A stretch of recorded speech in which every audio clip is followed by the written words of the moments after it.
ne ci la Cheikh Mouhamadul Fadil feeñ jamono ci bis bii di Kazu Rajab muy bis boo xam ne kenn waru koo cof kenn waru koo doyadal waaye nag nee na nu soppi defin wi defe ko nii nga xam ne noonu la ko Cheikh Mouhamadul Muntaxa waxe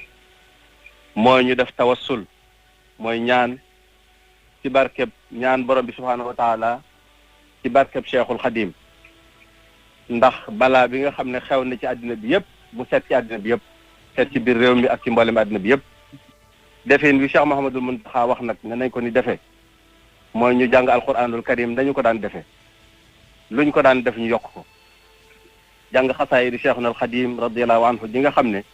dara génn ci alquran ak salaatu ala nabi ak tudd borom bi subhaanahu wa taala ñu maase ñun ñëpp toroxlu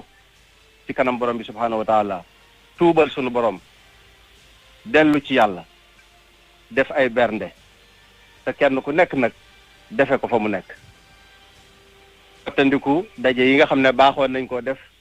ci xew-xew yu toll nii dayo bu toll nii di daje ci ay baas ak yeneen i daje yoo xam ne ci jamono laaju ko